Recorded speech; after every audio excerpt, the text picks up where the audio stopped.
Prime Minister Zenawi at the helm, a generation of Ethiopians has seen their country emerge from hunger and destitution to be a fast-growing economy. He can truly be called the architect and the father of modern Ethiopia. He leaves behind a country with a vibrant economy, at peace with itself, united and confident. Prime Minister Zenawi fought his way from the trenches and mountains of Ethiopia to the seat of power here in Addis Ababa, and from there to ultimate eminence on the global stage on issues of sustainable development, equity, international financial management, and climate change. No leader of Ethiopia in the entire long recorded history of the country has done as much for the democratization of the country and for laying the foundation for the observance of equal rights under the law of all its people without exception, as Prime Minister Maldas had.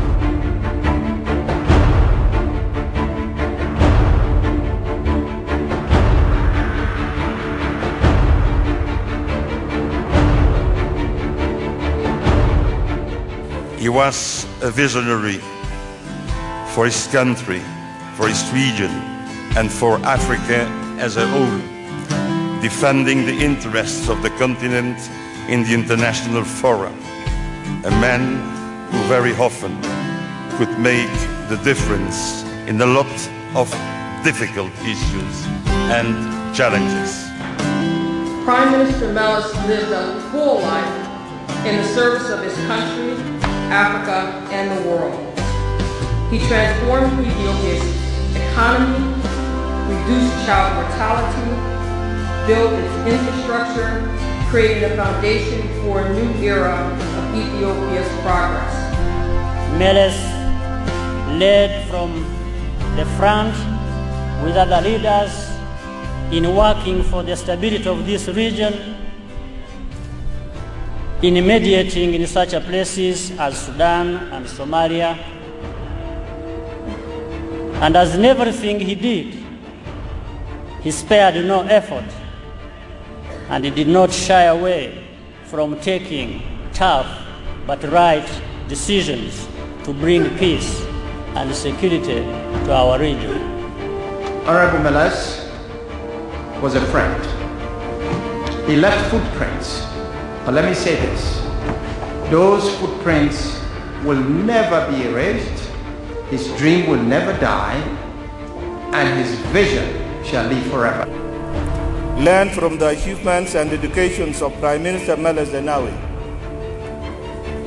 He has been an inspiration to me, and I believe to many of us here.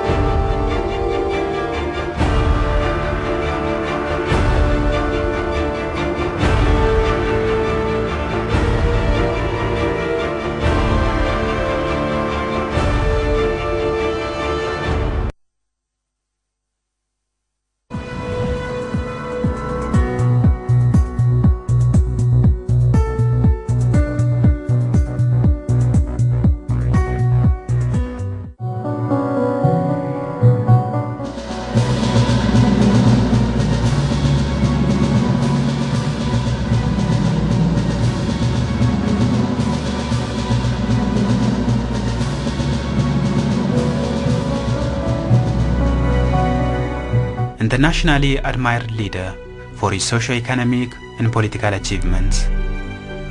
Truly Pan-Africanist and architect of modern Ethiopia, the late Prime Minister Meles Zenawi. In this country, especially in terms of the history of this country in building democracy, I can say he is one of the pioneers, the very few pioneers in a country that can roadmap the whole life of a nation. I knew him personally, starting from when he was a student. How would I describe him as a person? Very competent, very intelligent, very articulate, at the same time quite humble, positively interacting, not at all pompous, well oriented towards his goal that he wanted to achieve. A leader like that doesn't come very often, very easily. I never ever heard about leader of this country who went to most grassroots level, remote area, sit under tree with the people and try to listen to them, and then bring that view into the public discourse, the public policy discourse, using that as an input for policy framework, for implementation, and for correction of different wrongs. 2 decades ago, Ethiopia was an undemocratic country where the rights of people were not fully observed. Coming to power in 1991, Mallas and his ruling party embarked on a democratization process for the first time in the long history of the nation. Over the past 2 decades, Ethiopia has embarked on a new chapter. Its past has been a very turbulent, experienced a very autocratic, dictatorial, monarchical kind of system of governance. But after that, with the end of the fall of the Derg regime, a new chapter has begun, and that new chapter has been building democracy. Constitution is an essential element in an effort to build reliable democracy in any country. On December 8, 1994, the nations, nationalities and peoples of Ethiopia, through their elected representatives, ratified the Constitution of the Federal Democratic Republic of Ethiopia. The role of the late Prime Minister Mallas was very crucial in the process of bringing this constitution into being.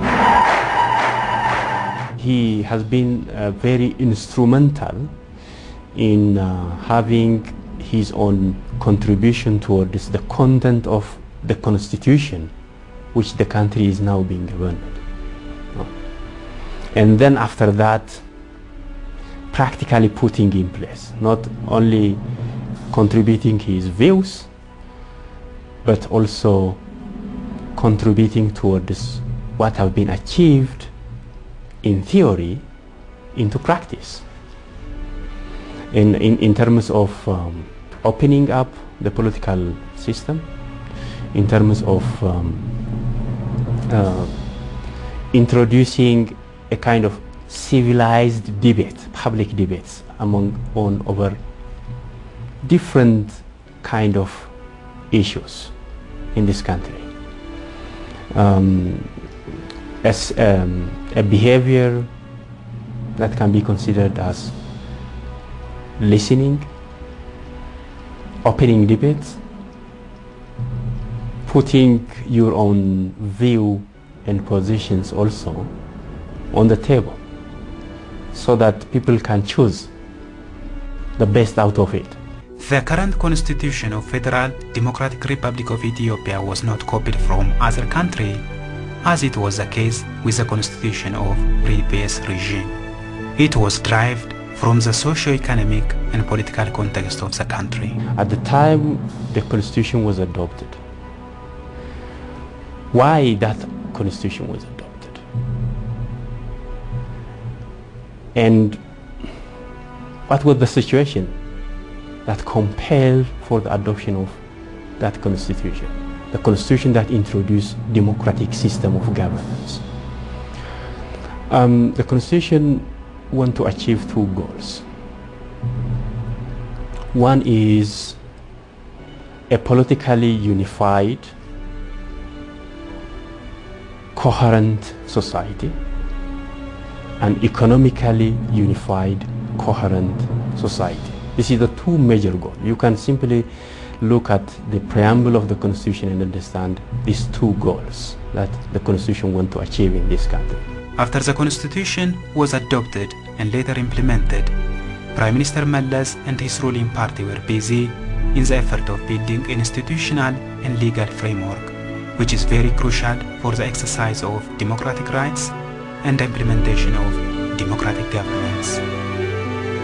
በግለሰብ ብቻ መተማመን ትክክለኛ ነው ያላልንም።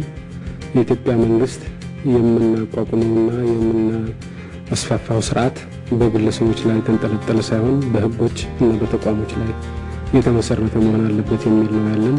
As a country, we are able to put in place all the necessary institutional framework that is required for the effective implementation. You can see the two legislative houses that is put in place, the executive organ that is put in place, the federal central government and states having their own autonomy, having their own constitution, governing their affairs by themselves, by their own constitution, the constitution that they themselves have adopted for themselves, for taking into consideration the specific contexts of each and every states. So now today we have 9 constituent states of the federation, which is exercising their legislative power, their executive power, their judicial power. Citizens are actively participating in that, exercising their right to language, to culture, their right to choose the government they want to, and so on and so on. After many ups and downs, Ethiopia maintained durable peace and stability in the Horn of Africa, which is mainly attributed to the extraordinary work of Mallas' leadership in building institutional and legal frameworks. As a result of the gained peace and stability, the country managed to achieve all-rounded development and sustainable economic growth. If in a country you do not have peace and stability, you might as well say goodbye to growth. It is fundamental. Having peace and having stability is fundamental. In the case of Ethiopia, peace and stability was secured through the new constitution. The new constitution creates a republic that is based on multi-party system and also on a federation of states. These are the twin pillars of the modern republic. And this was created by the EPRDF under the leadership of Mallas. Ethiopia has achieved the status of being the most stable nation in the Horn of Africa, and in a sub-region which is very turbulent. Yet at the same time, since the adoption of this constitution and the introduction of democratic governance in this country, we are able to stabilize the system, introduce a wonderful durable peace, which allow the citizens and the people in this country to focus on other socio-economic and political affairs. That has created a fast-track development in terms of health, in terms of education, in terms of infrastructure, and so on and so on. Become one of few fastest growing economy in this world, not only in Africa. Given peace and stability, the next thing for economic growth is to be able to have a political economy that can drive growth. If your economic strategy and your political strategy are not consistent with each other, then you will not have growth. Let me give you the example of the Derg period. In the Derg period, the rhetoric at least was that of a broad-based growth. The population at large was meant to benefit from growth. But in reality, its focus was in the urban areas. So the political economy was misaligned. Its political base was the urban areas. Its economic slogan was broad-based growth. The two do not go together. In the case of EPRDF, its political base is the population at large, and its economic focus is one of broad-based growth, not simply the urban areas, but also the rural areas. So you also need a political economy that is well aligned. And thirdly, you need relatively good economic policies, which I indicated to you earlier on. I think you can find the reason for growth in Ethiopia during the last 2 decades in these 3 areas. Under the leadership of Meles, Ethiopia has formulated sound economic policy helping it to maintain sustainable economic growth over the past 2 decades. In the 90s, our growth rate was quite respectable, around 5% per year, and we had the tremendous challenge of structural adjustment. Normally, during periods of structural adjustment, countries face a lot of instability. Exchange rates tend to depreciate and go out of control, and inflation tends to go very high. We managed both challenges of inflation and currency depreciation that are inherent to structural adjustment in a fairly stable manner. So it can be said we had both growth and stability. Over the last 10 years, the country registered fast and double-digit economic growth. The contribution of the late Prime Minister Meles takes the lion's share in this extraordinary achievement. In the last decade, the government geared up towards greater growth. It had the opportunity of focusing on growth because, as I said earlier on, issues of structural adjustment were dealt with, and we could go in full force towards growing the economy as fast as possible. This was particularly done in 2 directions.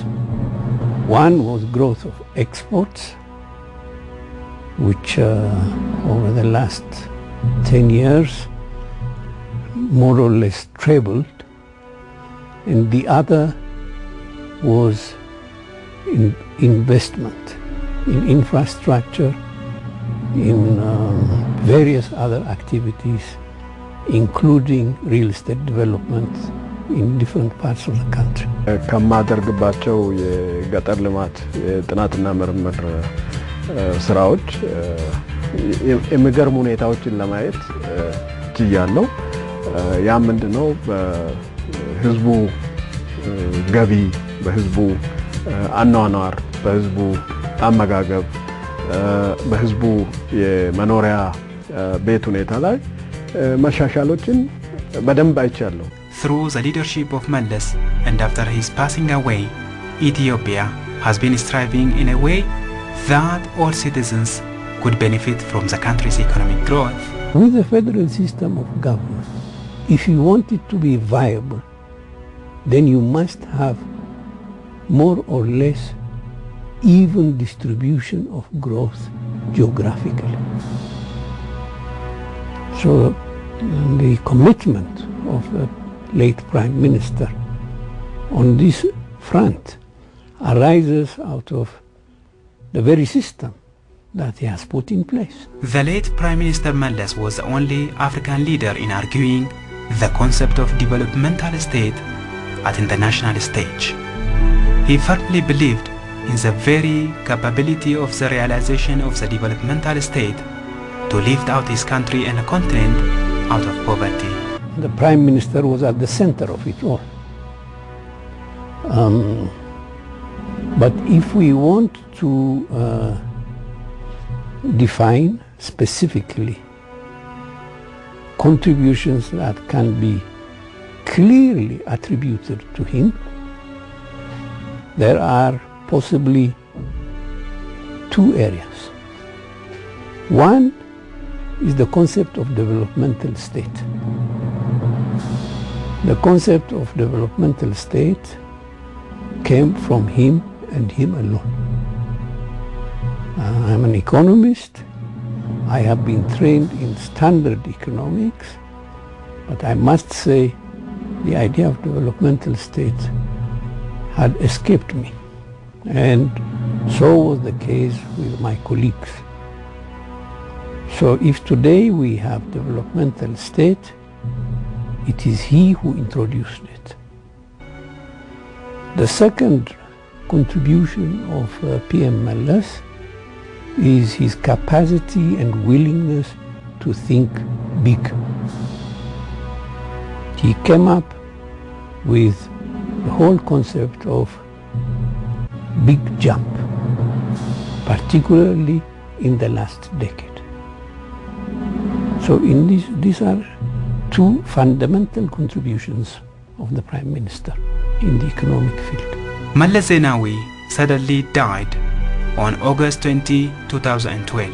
Following his death, many scholars, politicians, members of public and international community have speculated the possibility of instability and lagging behind in economic growth. It was not surprising to hear that at that time because of the context within which normally any African country, whenever its leader died, that was what they expect. It happened a lot. In most of African countries, it happened that way. Whenever a leader died or for different reasons being removed, then a lot of instability happened in a given country. And it is good to ask why this happened in most of African countries. It is because most of the system of governance, be it a country with a democratic constitution, democratic system, and so on or not, it is that kind of destabilization whenever a leader passed away happens in Africa because the leadership is highly personalized. It is not institutionalized. Whenever a system is not institutionalized and simply hanged on very few individuals or one individual, in most of African countries that happened, then when that person go for different reasons, a lot of destabilization happens. But that didn't happen. Economic growth was maintained and peaceful power transition was evidenced. All the speculations, the rumors, and so on, proven otherwise. And the question is why? I think for me the question why those speculations has been proven otherwise is because over the past few decades since the adoption of this constitution, most of the efforts that have been done by the late Prime Minister and his ruling party, as well as the constitutionally established government in this country is institutionalizing the whole system of governance. I mean, it is not a foregone, completed project, but it is a project that has been started with the introduction of the Constitution. And that really benefited when that incident happened. From day one of the coming into force of the Constitution, the government in this country has started to institutionalize what is there in the Constitution. So that institutionalization of that process over the past 2 decades has paid us back for me. We have lost a prime minister, a great leader, but we have not lost our economic policies and directions which under his leadership were set in place. So we still have the same policies. The policies that secured fast growth for us during his leadership are also with us today. And it's the same party, it's the same leadership. There is very little reason to expect for us not to grow as we did in the past. What is basic is the continuity. There was continuity because the system that was put in place was robust. There was no break. አሁን ስራን ስላጣጣመን በጣም ወደ ስራ ገብተን በኃይል እየሰራን ነው። ከዚህ ኢንዱስትሪ ወደ ካምፓኒ ልንቀይር ይችላል። ይሄ ከምንድን ነው ብትል ስትራቴጂ የተነሳ ያው አሸናፊ ሆነናል፣ ድህነትን አሸንፈናል። አሁንም ገና እናሸንፋለን። በዚህ በ2005 ዓመተ ምህረት ቀደም ብለው የታቀዱ የጂቲፒ ፕሮግራሞች በሙሉ በገጠር ልማቱም በአካባቢ ጥበቃውም በጤናውም ረገድ ቀጣይነት ነበራቸው ማለት ይቻላል። የተነደፉት ፖሊሲዎችና ስትራቴጂዎች የሚያሰሩና ለወደፊቱም ሀገራችንን ወደ አዲስ ምዕራፍ ወይም ደግሞ መካከለኛ ገቢ ካላቸው ሀገሮች ተርታ ለማሰለፍ የተነደፈ የረጅም ዓመታት ፖሊሲ በመሆኑና ሁለተኛም ደግሞ ህዝቡ በጠቅላይ ሚኒስትራችን ህልፈት ምክንያት እሳቸው የጀመሩትን ስራዎች እናስቀጥላለን፣ የበለጠ አጎልብተን የበለጠ አጠናክረን እናስኬዳለን ባለው መሰረት የዛ እልህና ቁጭት የፈጠረው ስሜትና ተግባር ነው ብዬ ነው የማስበው። Understanding the impact of climate change, the late Prime Minister Mallas has also embarked on green economy over the past few years. Notable result was also achieved in planting trees and raising the awareness of society on the need to protect our environment. እኔ 4 ችግኝ ነው የተከልኩት። 4ቱ ችግኞች ያው ሁለቱ ለቀጣይ ወደፊት ለሚመጡት ትውልድ አትሊስት እኛ ጥሩ ነገር አረንጓዴ የሆነች ኢትዮጵያን ለማስረከብ የሚቻልበት አይነት ሁኔታ ስላለ አረንጓዴ የሆነ ኢትዮጵያን ለማስረከብ የሚቻልበትና አሪያ ሆኖ ለመገኘት ነው። ሌላው ክቡር ጠቅላይ ሚኒስትር አረንጓዴውን ልማት በጀመሩት መልክ የእሳቸውን ማስታወሻ የሚሆን ሌላ የተከልኩት። The role as the Prime Minister of Ethiopia, he led the development of the green economy in Ethiopia. It is because he also believed in it that we technical people were able to follow on and do the things that we can to readjust the economy and also ask for help from technical help,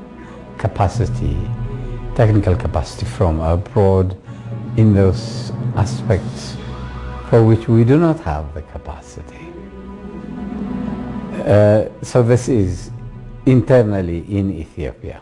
In addition to his magnificent contribution for his home country, Meles had also played an important role in developing the African Union's position on climate change. Prime Minister Meles Zenawi, as chair of the Committee of African Heads of State and Government on Climate Change, helped develop Africa's attitude in both its international negotiation positions and also promoted green economy throughout Africa. Consequently, the African governments, in preparation to the Rio +20 Summit on Sustainable Development, took the position that Africa is going to develop along a green path. And this should be reflected in the Rio +20 decisions, which has happened. And I don't mean to imply it was only he that achieved this, but he played a major part in convincing African governments to take this path. The legacy of the late Prime Minister Meles Zenawi is visible in every sector. Under his leadership, the government introduced federal system, freedom of press, multi-party political system, and sustainable double-digit economic growth for the first time in the history of Ethiopia. These are some of the things to be remembered about Meles Zenawi. I believe his legacy will remain for many years to come in the field of the developmental state that he has, the idea of developmental state that he has put in place.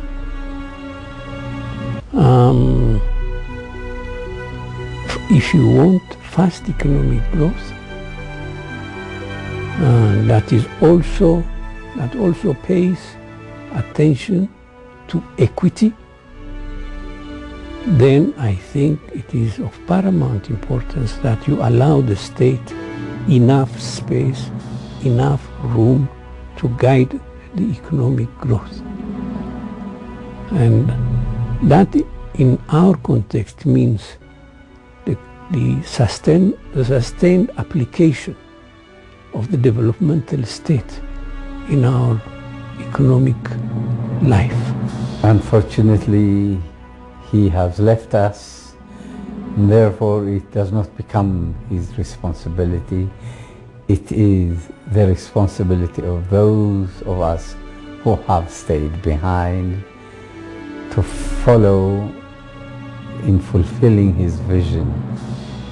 So far, I am very happy. What he started is continuing to be pushed on, and as I pointed out earlier, forests will play a major role in absorbing greenhouse gases, that forestry was given not a prominent status in the Ethiopian administrative organization, but now our new Prime Minister Haile Mariam Desalegn has established a Ministry of Environmental Protection and Forests, and he is continuing with what Prime Minister Meles Zenawi has been doing.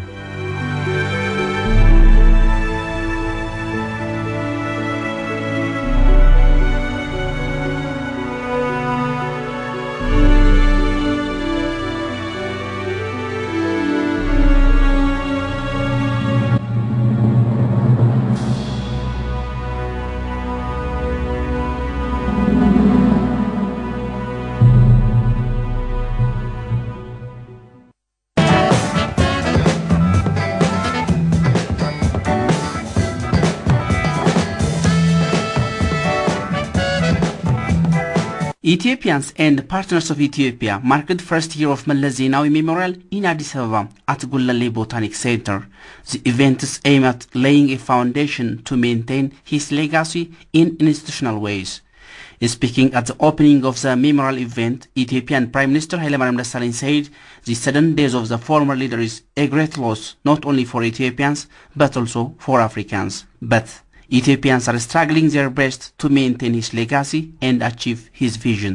የህዝብ ድርጅት ስለሆነ በምንም መልኩ ወደ ቀውስ የሚገባ ሳይሆን በመርህ እየተመራ እርሳቸው የጀመሩትን ማስቀጠል ችሏል። የኢትዮጵያ ህዳሴ ጎዳና የቀየሱልን ታላቁ መሪያችን ለሚቀጥሉት በርካታ ዓመታት ህዳሴያችንን ለማረጋገጥ የሚያስችል ሁኔታ ውስጥ አስቀምጠውን መስዋዕት ሆነዋል። The Premier stated Mallas was both an inspired and inspiring leader who could establish constitutionalism and right development policy for his country. He laid the foundation for development of the nation by designing the right homegrown policies that are being implemented, he added. Haile Mariam stressed Ethiopia will continue its efforts to sustain his legacies by implementing the green development policy he designed and other contributions he made. Mallas Memorial Public Library and Park have been launched in the area.